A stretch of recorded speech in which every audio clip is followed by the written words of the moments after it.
Okay, so here's our review for the Chapter 3, Test 2. I'm going to kind of go through this quickly, but at least it will give you some idea of how to do these and if you forgot. But again, make sure you're doing these on your own, and you can do these on your own. So when you're solving an equation, a polynomial equation, you want to set it equal to 0. So the 5w to the fifth stays here. Move this one over, it becomes negative. Then we want to factor it. Always but factoring greatest common factor out first. So both of these can be divided by 5 and the w to the third. And that will leave you with w squared minus 10 in the parentheses. So then you can factor this into 5w times w times w. However, it's going to still be a solution of 0. So if you need to describe the multiplicities, it's going to be w equals 0 with a multiplicity of 3. So whatever that power is, that is going to tell you how many times 0 will be a solution. As far as the w squared minus 10 goes, this cannot be factored, so just take that and set it equal to 0, move the 10 over, and then square root both sides. Don't forget, when you square root both sides, you're going to get a positive and a negative square root of 10. And the 10 cannot be simplified. It's not a perfect square, nor does it have any factors that are perfect squares. So positive and negative square root of 10. Number 2,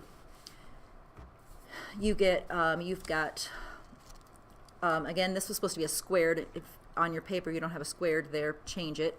But again, we want to get everything set equal to 0. So bring this over, bring that over. So these are not really changing sides. I'm just moving them over to give a little bit more room. Move the 27n to the other side of the equals, which makes it negative 27n. The 54 to the other side becomes negative 54. Then again, factor out greatest common factor if there is one. There is a factor of 3 that we can factor out, which gives us n to the third plus 2n squared minus 9n minus 18.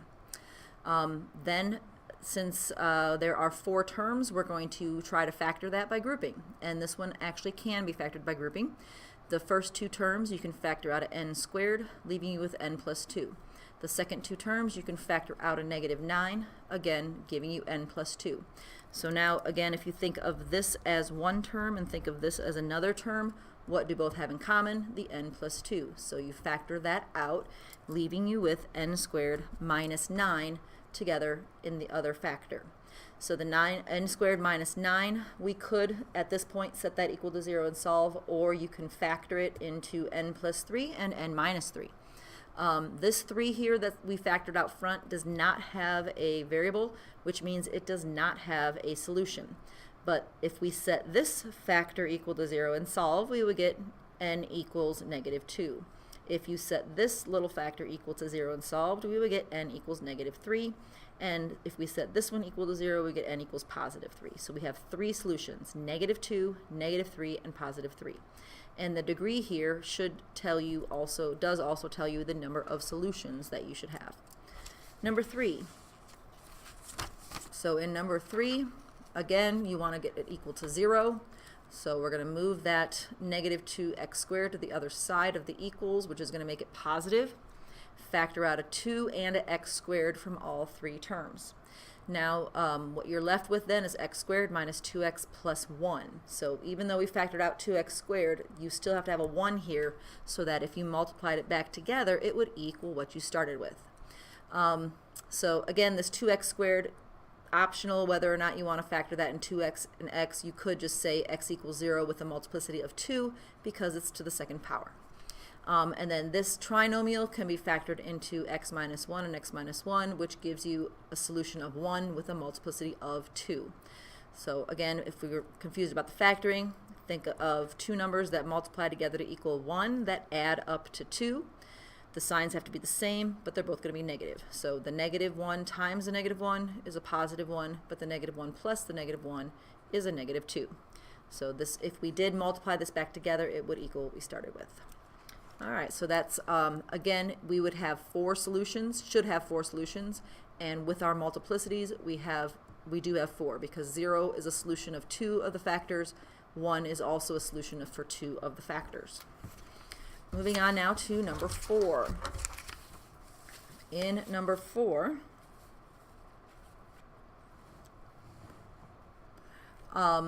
again, you want to get 0 on the one side of the equation, but you also want your leading coefficient to be positive. So if you look at all 4 terms, the term with the highest power is this n to the third. So if I move this term to the other side, it becomes positive n to the third. So that term should be first. Then your n squared term should go second, then the n, and then your constant, we're moving it over to the other side, so it should be positive 64. Again, look to see if there's anything that you can factor out of all of them, but there isn't. Then we ask ourselves, well, since there's 4 terms, can we factor by grouping? Well, no, we can't. So, because if you look at the first 2 terms, you could factor out an n squared, which would leave you with n plus 12. Well, if you look at the second 2 terms, there's nothing that we could factor out of these 2 numbers that would end up giving us n plus 10 or n plus 12 left over. So in this case, then, you have to use your rational root theorem, which says that any rational root of the polynomial has to be a factor of your constant over the factor of your leading coefficient.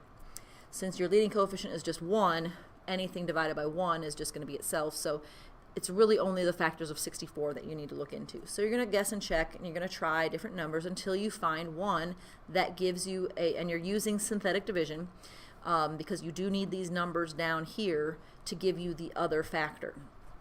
So this I would suggest you do on a separate sheet of paper until you get a solution of, or you get a remainder of 0.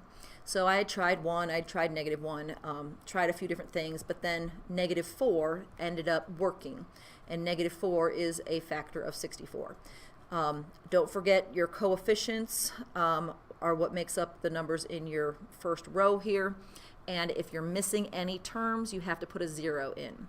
So put -4 here, bring down the 1, multiply, you get -4, add, you get 8, multiply, you get -32, add, you get 16, multiply, you get -64, add, you get 0. So that tells us 2 things. It tells us that -4 is a solution, and if we had to factor it, it would tell us that x plus 4 would be a factor. These 3 numbers here give us the remaining polynomials. So basically we took this and we divided it by x plus 4, which gives us the x squared plus 8x plus 16, which we get from these numbers that are left over. All right, so that trinomial then can be factored into x plus 4 and x plus 4, and each of those factors would give us solutions of -4. So all 3 solutions are -4, which means x equals -4 with a multiplicity of 3. And again, if you look at your original equation when it was set in standard form and equal to 0, your degree is 3, which means there should be 3 solutions. Number 5. So in number 5, you have, again, to move that, you want to look at which one is going to be the leading coefficient, this one, because m is to the 5th power here. So this one you want to be positive, so you're going to leave it over here, move the 27m to the third to the left, making it -27m to the third. Factor out common factors. They can both be divided by 9. They can both be factored out an m to the third, which then will leave you with m squared minus 3. So if you're not real sure about your factoring, you could double check by mentally multiplying it back together to see if it equals what you started with. So if I did that, the 9m to the third times m squared would equal 9m to the 5th. And if I multiply the 9m to the third times the -3, it would equal -27m to the third. All right, so again, I factor that 9m to the third into 9m times m, or you could have just said, well, since it has a power of 3, m is going to equal 0 with a multiplicity of 3. This m squared minus 3 does not factor, so we set it equal to 0, add 3 to move it to the other side, square root both sides, and you get a positive and negative square root of 3 for your other 2 solutions. So we've got 5 total. M equals 0 with a multiplicity of 3, so that counts as 3 solutions. And then these, the positive square root of 3 and negative square root of 3, count as the other 2, making it 5 total. All right, moving on to number 6. So in number 6, again, there was a typo there. It should have been equal to 0. But you would factor out, since your leading coefficient is negative, always factor out the negative if your leading coefficient is negative.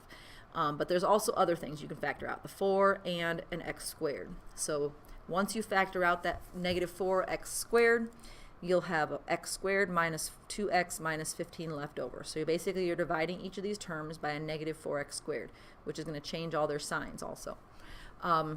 So this negative 4x squared, again, optional, negative 4x times x, or you could say, because it's to the second power, x equals 0 with a multiplicity of 2. And then this trinomial can be factored into x minus 5. Oops, this is supposed to be plus 3. And then that would change my solution to negative 3. Yeah, I do make mistakes once in a while. Okay, so we've got x minus 5 and x plus 3. So your solution here would be a positive 5. Your solution here would be a negative 3. All right, so that gives us 4 solutions, which it's to the 4th power, so that works. Number 7. In number 7, you are finding all the real solutions, which basically means you do not have to worry about any imaginary solutions, but there isn't any imaginary solutions anyway for this one. All right, so look at what you're starting with. You're starting with an x to the 4th, an x squared, an x, and a constant. There are 4 terms, but if you did try to factor by grouping, looking at your first 2 terms, you could factor out an x squared, but then that would give you x squared minus 9 left over. If you factored out a negative 4 from each of these, that would give you an x minus 3. So the binomials would not be the same, which means it cannot be factored by grouping. So then we have to factor it with our synthetic division. So your possible factors of 12 are positive and negative 1, 2, 3, 4, 6, and 12. So this one, I started with 1, and it actually gave us a remainder of 0. So positive 1 is a solution, and x minus 1 would be a factor, but we really don't need it. We can just go to these numbers here. So these numbers here give us the polynomial for what we have left here. Also notice that there's a 0 here. Don't forget to put zeros wherever you're missing terms. So if it jumps from x to the 4th to x squared, you need to put a 0 x to the 3rd here. So wherever there's it's skipping, you have to put a coefficient of 0, or else it will not work the way it's supposed to. So we bring that down, we multiply, we get 1, add, we get 1, multiply 1, add negative 8, multiply negative 8, add negative 12, multiply negative 12, add, you get 0. So this is our constant, our x squared, x to the 3rd. So when I write that polynomial, I again get something with 4 terms. So the first thing I would try to do, attempt anyway, is to factor by grouping. So if I looked at this polynomial, if I look at the first 2 terms, again, I could factor out an x squared, which would leave me with a binomial of x plus 1. But if I look at these 2 terms, I could factor out a negative 4, which would give me a binomial of 2x plus 3, which is not the same as what I would get here. So again, I cannot factor with grouping. I'm going to have to use possible rational roots again. So 12, we have a negative 12 this time instead of positive 12, but that's still going to give us the same possible roots. So we guess and check. Again, I guessed and check on a separate sheet of paper until I found one that gave me a number, one of the roots that gave me a remainder of 0. So negative 2 worked, but now my coefficients are these ones here, the 1, the negative 8, and the negative 12. So working through our synthetic division, again, I get a remainder of 0. So since negative 2 worked, that gives me a solution of negative 2. And then these numbers that remaining left over, that gives me my constant, my x to the 1st, and my x squared. So now we're down to quadratic. So again, try to factor first. Are there 2 numbers that multiply together to equal 6 that subtract to equal 1? Yes. 3 and 2. Because the 6 is negative, your signs are different. The larger one has to be negative so that when you add them together, you get a negative 1 in the middle. So now that you've factored that, you get a solution of positive 3 and negative 2. So your solutions are 1, and then negative 2 actually was a solution twice, so negative 2 with a multiplicity of 2, and then 3 is your other solution. So that one was a lot to that one. Number 8 is another one where you have to use the synthetic division to find one that works. Again, it was 12 that we were using, so 12 is your factor here. And again, we are missing a term, so don't forget that there's a plus 0x. You've got an x to the third, you got an x squared, but that x is to the first power, so you got to put a 0 in there. And then 12 is your constant. So you can try a positive or negative 1 or 2, any of these possible roots which we get from our 12, but it ended up that 2 worked. So again, using my coefficients of 1, negative 5, 0, and negative 12, and synthetic division, 2 gave me a remainder of 0, which means 2 is a solution. And this trinomial, these three numbers are going to give me x squared minus 3x minus 6 left over. However, this does not factor like the last one did. So if it does not factor and it's quadratic, you can only use quadratic formula when it's a quadratic equation. But we do need to use quadratic formula here. So make sure you know that formula. So the formula is negative b. So if your b is negative 3, then the opposite of that would be positive 3. Plus minus, the 9 comes from the b squared. So negative 3 squared is a positive 9, minus 4, and then the negative 6 comes from multiplying my a and c together. So 1 times negative 6 is negative 6. And then in the denominator you have 2a. Well, 2 times 1 is just 2. Then take your square root off to the side and simplify it. Make sure you multiply first. So we multiply, we get a positive 24, add that to the 9, and you get 33. 33 is not a perfect square, nor does it have any factors that are perfect squares, so it cannot be simplified. So this 3 plus or minus square root of 33 over 2. And then don't forget about the 2 that we had gotten in the beginning, because there's supposed to be 3 solutions altogether. So the positive and the negative counts as 2, and then this is your third solution. All right, next page. All right, so in numbers 9 and 10, we're listing all the possible rational roots. So make sure you read the directions and don't try to solve this if that's not what they're asking. So when you're doing all the list of possible rational roots, you're taking all the possible factors of your constant, which is called p, and then all the factors of your leading coefficient, which we call q. So a good way to make sure that you get all the factors of 144 is by starting with 1 and the number itself. Then go to 2. Well, 2 goes into it 72 times. Then divide it by 3. 3 goes into it 48 times. Then divide it by 4. 4 goes into it 36 times. Then divide it by 5, but since it ends in a 4, it cannot be divided by 5. So divide by 6, and you get positive or negative 24. Divide by 7. It does not divide by 7, but it does divide by 8, 18 times. You can divide it by 9, which gives you 16. You can divide it by, you cannot divide it by 10 or 11, but you can divide it by 12, which equals 12. So once you get to a number on the other side, then you know you've got the entire list. Well, if you take any of these numbers and divide them by positive or negative 1, you're just going to get these same numbers back. So positive and negative 1, 2, 3, 4, 6, 8, 9, 12, all the way through 144. So again, we're getting that from these here. Then we have to divide each of them by 5. So since each of these numbers, since none of these numbers can be divided by 5 evenly, you're going to have a positive and negative 1 over 5 here, and then a positive and negative 2 over 5. And then 3 over 5, and 4 over 5, and 6 over 5, and 8 over 5. So every single one of these we have to put over 5 also.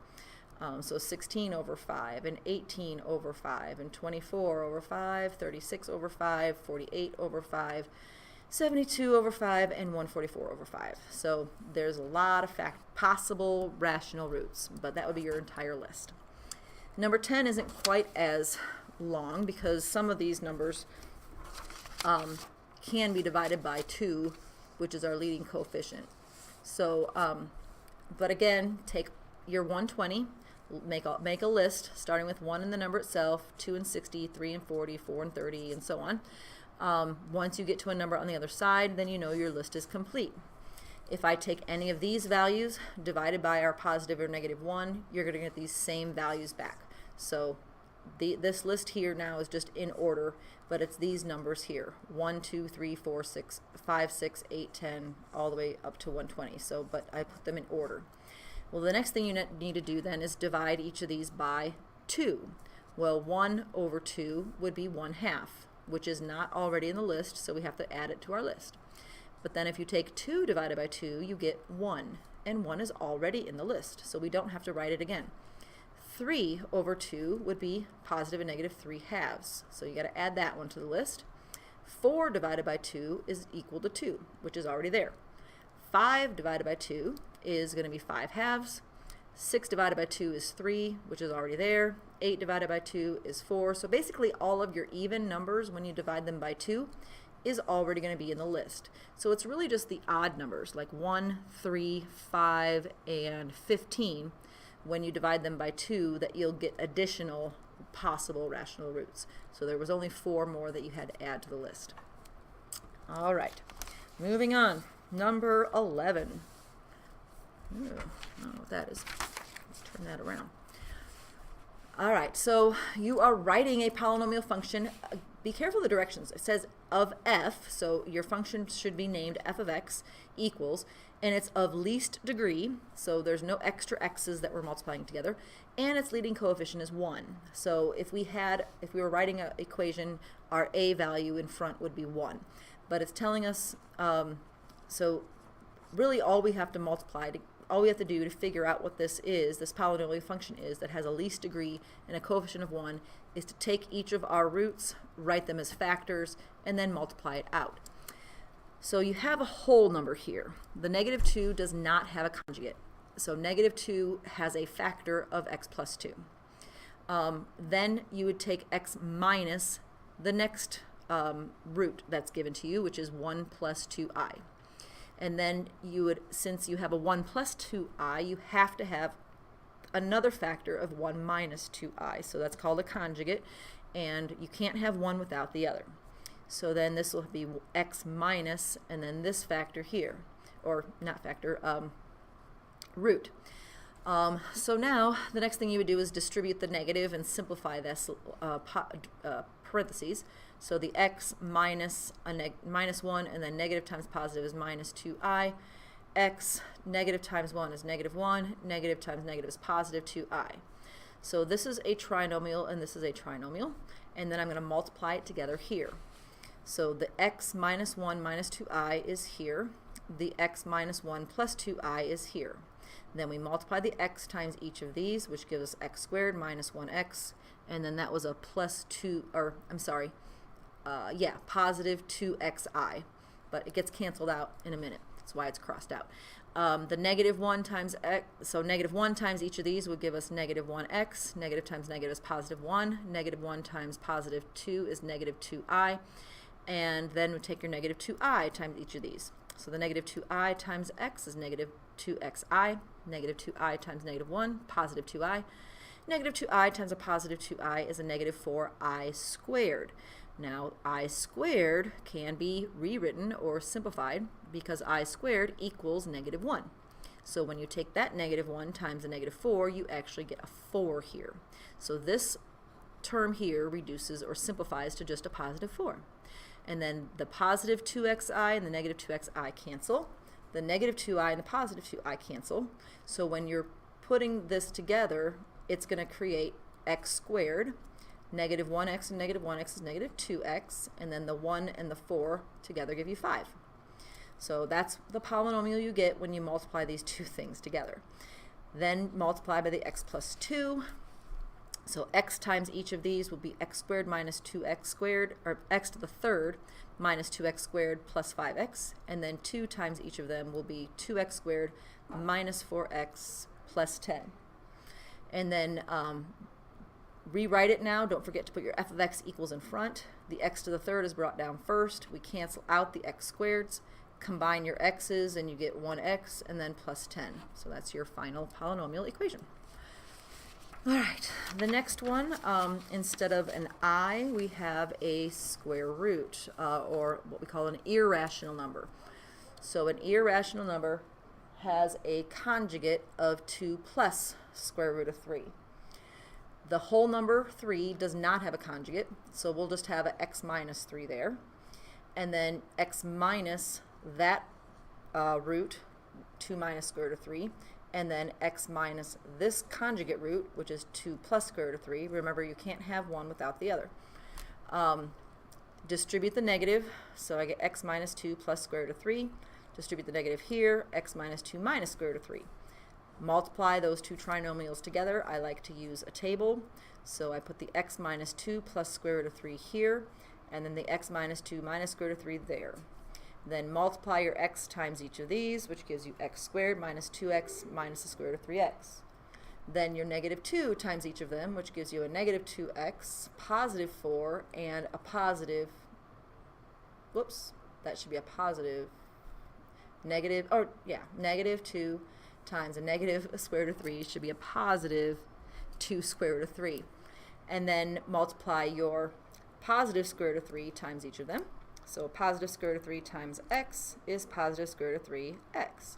Positive square root of 3 times negative 2 is negative 2 square root of 3. And then positive square root of 3 times negative square root of 3 is negative square root of 9. And the square root of 9, it becomes 3, but it's still negative. So now, combine your like terms. So we get an x squared that does not have any like terms, so that's going to go here. The negative 2 and the negative 2x combined give you a negative 4x, and then that positive 4 and that negative 3 combined to give you a positive 1. Your negative square root of 3x and your positive square root of 3x cancel, and then your positive 2 square root of 3 and negative 2 square root of 3 cancel. So that's how we get this trinomial here. Then you have to multiply it by the x minus 3. So distribute the x to each of them, distribute the negative 3 to each of them, combine your like terms, and we get f of x equals x to the third minus 7x squared plus 13x minus 3. Next page. Or wait, no, not next page. Sorry. Next problem. All right, so we're finding the zeros of the function, then sketching a graph of the function. So to find the zeros of any equation, you basically set the equation equal to 0 and solve. But we're going to solve it again by factoring. Look at your leading coefficient. It's negative, which means I want to factor out a negative. But they also all have x's, and they all have at least x squared. So I'm going to factor out the negative and an x squared. So factoring out the negative is going to change all of my signs, and then factoring out x squared will reduce my exponents by 2. So I get x squared plus x minus 6 in the parentheses, which can then be factored into x plus 3 and x minus 3. Again, your solution for this monomial is just going to be 0, but because it's squared, it's going to have a multiplicity of 2, which is going to be very important when it comes to our graph here. Or you can factor it and get each solution. The factor, or the solution to this factor is negative 3. The solution to this factor is positive 2. So our x-intercepts or zeros would be 0, the point 0, 0, negative 3, 0, and 2 zeros. So those are our x-intercepts. Because this one had an even multiplicity, it does not cross this point. So if you look at the graph, it's going to hit it, it's going to bounce off of it, it's going to touch it, and then turn back around. But this one, these two had a multiplicity of 1, which means it's going to cross right through both of those points. Then we look at our end behaviors, or to figure out the end behaviors, that would be the next thing I would graph. So the leading coefficient, which is negative, tells me the right side of the graph should go down. Since my degree is even, so the degree is 4, which is even, so the left side also is going to go down. Then, if you're not sure what the rest of the graph is going to look like, you can, but again, this is optional, whether or not you want to plug in some extra values for x back into the original equation, just to kind of see, is it going above or below. So I used negative 2, negative 1, and positive 1, which again, those are between your x-intercepts. So when I plugged in negative 2, I got 16, which is would be way up here off the graph. When you plug in negative 1, you get 6, so I can put that one on the graph. And then when I get positive 1 in there, I get 4. So this may go up higher than this. I don't really know, but that's not, we don't want it to be exact. We're just looking for the end behaviors to be correct. We want your x-intercepts to be correct, your y-intercept, if there was a constant, to be correct, and then to have the right shape. So it should be crossing these points, and then at the 0 it should be touching and turning back around. All right, so that's what your graph should look like. The next one here, number 14. Again, there was a little typo. This should be a minus 15, not a plus 15. But again, we're going to graph it. We're going to find our zeros by setting it equal to 0 and solving. So if I put h of x equals, but again, you can see that I'm factoring it. Factor out an x, which gives you x squared minus 2x minus 15. That factors into x minus 5 and x plus 3. So this has a solution of 0, that x has a solution of 5, that x has a solution of negative 3. So solutions are also called roots. They're also your x-intercepts. So x-intercepts would be at the points negative 3, 0, 0, 0, and 5, 0. Then to the next part of the graph is your end behaviors. Since your leading coefficient is positive, the right side of the graph is going to go up. Since your degree is odd, that means the left side of the graph is going to do the opposite. So it's going to be going down. And because all of these have a degree or a multiplicity of 1, it's just going to cross through each of these points. So it's going up to the right, which means it has to go down through this one. It's got to go back up through this one and then down through that one. Now, whether or not you make this up, going up that high, or this going down this low is not important. We just want you to have the basics of the graph correct. But if you want to double check your graph, you can plug in some extra points. But again, the values that you plug in, you want to be values that are between the x-intercepts. So like negative 2, negative 1 gave us positive 14 and positive 12, which means they should be up here. So the graph will go up before it comes back down. And then the negative 1 or positive 1, 2, 3, 4 gave us negative values. So it's going to go way down to negative 36 before it comes back up through 5. But again, this is optional. Just wanted to make sure that you get the right shape. Okay, now number 15 is exactly like number 14. The only difference is that instead of factoring out just an x, it's an x to the third. So the idea here is to show you the difference between this graph and this graph, and what a multiplicity of 3 is going to do to the graph. So if you have a multiplicity of 3, it still is odd, which means it's going to cross through, it's going to go through the point, it's not going to bounce, and it's not going to touch it and turn back around, but it's going to have an extra curve in it, like an S curve. So because it's to the third power. So kind of like when we had our parent function of y equals x to the third had that curve in it. This is also going to have a curve in it, but it's going to be going this direction. So again, looking at the graph, because it was 0 to the third, or because it was x equals 0 with a multiplicity of 3, it's not just going to go straight through the point, it's going to have that S curve in it. Where this one had a multiplicity of 1, so it's going to be a straight line going through it. Okay?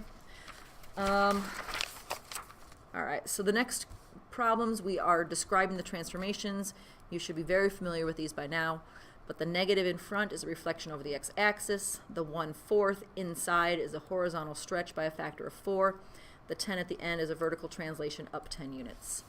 Number 17, you've got a 1/2 in front, so that's a vertical shrink because it's between 0 and 1 by a factor of 1/2.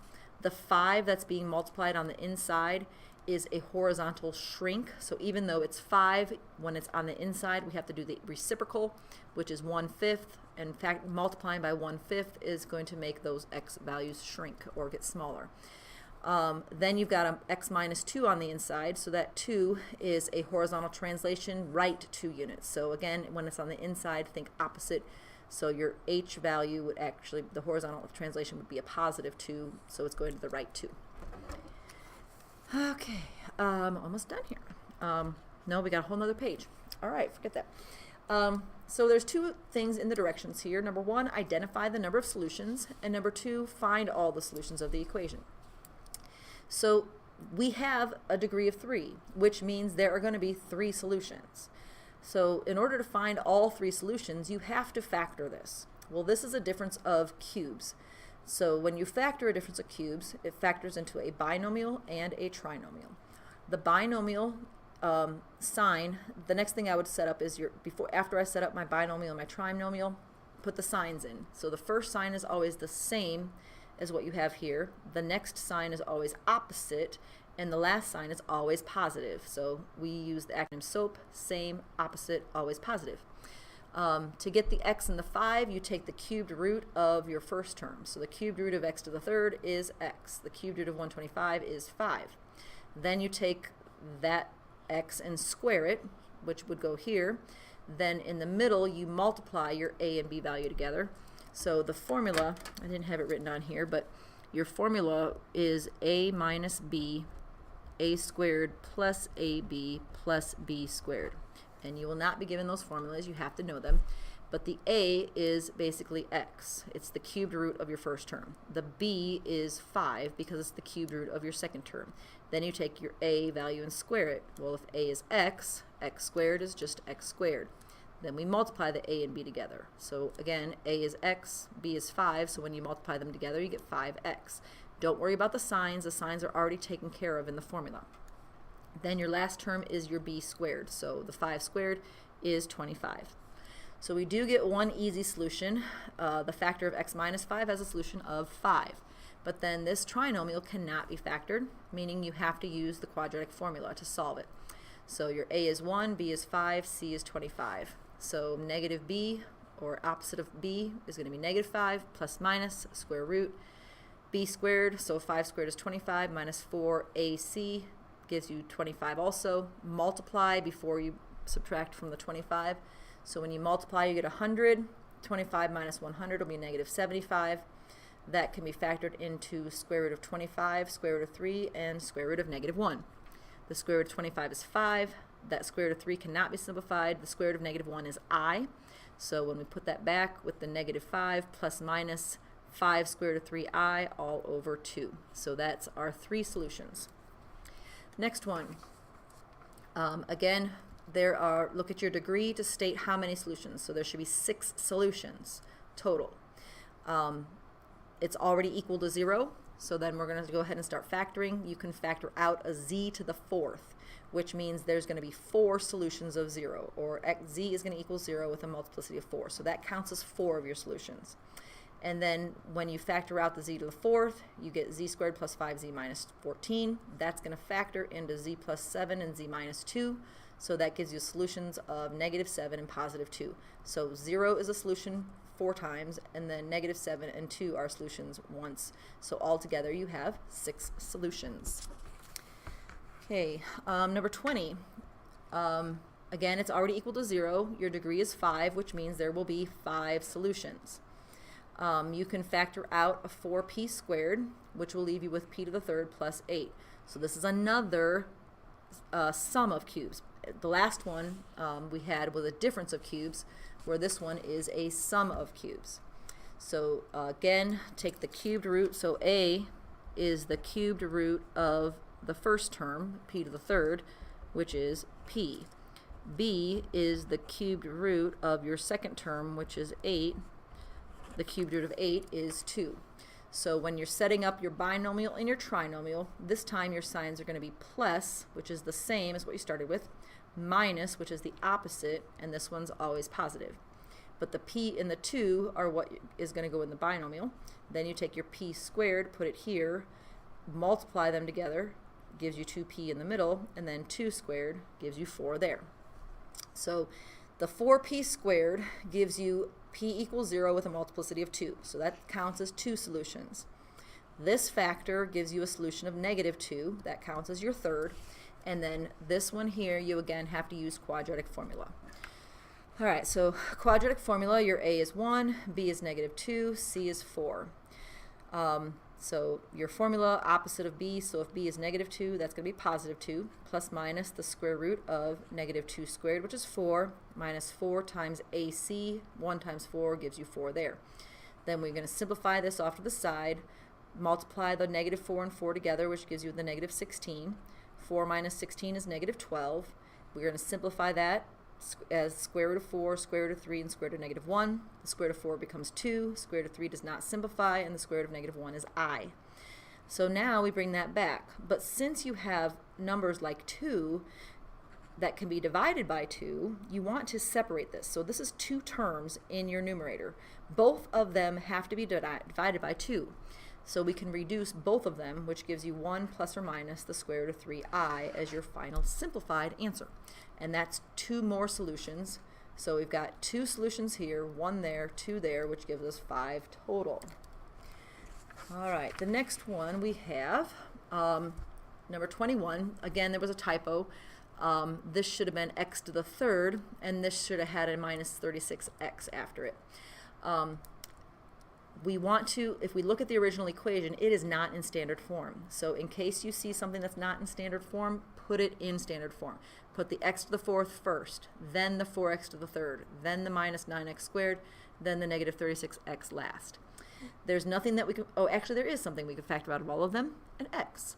So once we factor out an x from all of them, we get x to the 3rd plus 4x squared minus 9x minus 36. And then this one can be factored by grouping. Factor out an x squared, which gives you x plus 4. Factor out a negative 9, which also gives you x plus 4. So if these were not the same, you could not factor by grouping. But then think of this as one term, think of this as another term. What do they have in common? The x plus 4. So factor that out, and you get x squared minus 9 in the other parentheses, which is a difference of squares and can be factored into x plus 3x minus 3. So we have the x that was out front, which gives a solution of 0. The x plus 4 has a solution of x equals negative 4. The x plus 3 has a solution of x equals negative 3. And the x minus 3 has a solution of x equals 3. So there are 1, 2, 3, 4 solutions, and that was the degree, so there should be 4 solutions. All right, next page. All right, so even, odd, and neither. So when you're figuring out even, odd, or neither, the first thing you want to do is replace the x with negative x, because the rules for even says that f of x is going to equal f of negative x. So if you plug in negative x for all the x's and it equals what you started with, then it's going to be an even function. If you plug in, oops, I wrote that wrong. This should say f of negative x equals negative f of x. So if you substitute negative x into the f function and it has it equals negative f of x, then it would be odd. If that does not happen, then it's neither. So let me show you what that looks like. So again, we're substituting the x with negative x. So this x becomes negative x, that x becomes negative x. The negative 2 out front stays the same, the exponent stays the same, the negative 3 stays the same, the 7 stays the same. Then we simplify. Well, negative x squared is going to be a positive x squared, times negative 2 will be a negative 2x squared. This negative x to the 7th will be negative x to the 7th, because anything to a negative number to an odd power would be negative, times the negative 3 would become positive 3x to the 7th. So if you look at your signs here, this, well, first of all, does it equal what we started with? Does this equal what we started with? No. The first term is the same and has the same sign, but the second one does not. So it is not the same, nor is it equal to the opposite. So in order for it to be negative f of x, all the signs would have to be the opposite of what you started with. So since this one is the same sign and this one has a different sign, that basically means neither. It's not either. It's neither even or odd. The next one is also neither. Again, substitute your x with negative x all the way through. Simplify each term. So negative x to the 3rd would be negative x to the 3rd times 2 would be negative 2x to the 3rd. This one will become positive x squared times 4 is still positive x squared. This one doesn't have an x, so it doesn't change. So again, if you look at your signs, this one changed, this one stayed the same, and this one stayed the same also. So we've got 2 that are staying the same, but 1 that's changing signs. So either they all are the same or they're all opposite. If they all stayed the same, then it would be even. If all the terms were the opposite sign, it would be odd. But since we have 1 that's changing and 2 that are not, it's going to be neither. So I did make a note there. If even, all signs would stay the same. If odd, all signs would change. Okay, the next problem we have, we're given the graph, and we have to identify the x-intercepts, y-intercepts, points for local max and local mins, and intervals for which it's increasing and decreasing. So your x-intercepts, where it crosses the x-axis at -2, 0, 3, 0, and 5, 0. And then your y-intercept is where it's crossing the y-axis at 0, 9. Make sure you're putting the 0 in the right and the 9 in the right spot. Then we have our local max. So your local max is basically a point where, or it's a turning point really. The local max itself would just be 9, but it's asking for the points where the local max occur. So the point at which the local max occurs is this point that's at a peak. So this point is above all the points around it, so that makes it a max versus a min, which is a point that is lower than than all the points surrounding it. So this local max occurs at the point 0, 9. This local min occurs at the point 4, -2. And then increasing and decreasing. So students always get confused about this. So even though the left side of the graph is going down, when you're describing when is it increasing and decreasing, you're always looking at it from left to right. So think of being on a roller coaster. So if you were on a roller coaster going from left to right, you would have to go up, then down, then up. So from left to right, this part of the graph is increasing until you get to this turning point. This part of the graph is decreasing until you get to that turning point. Okay, now as far as the increasing and decreasing, it's always the x values that you're looking at. So this point here has an x value of 0. This point here has an x value of 4. So it's increasing when x is to the left of 0. So all of these points have x values that are less than 0 or to the left of 0. So increasing when x is less than 0, but it's also increasing for all of these points where your x values are to the right of 4 or when x is greater than 4. The section where it's decreasing is these points have x coordinates that are between 0 and 4. So you would say decreasing when x is between 0 and 4, and this is how you would write it, with the 0 less than x less than 4. All right, last page. So for these two problems, we are writing a cubic function whose graph is shown. So this is similar to the ones where we were writing equations given the roots. However, when we were given the roots in the directions, it told us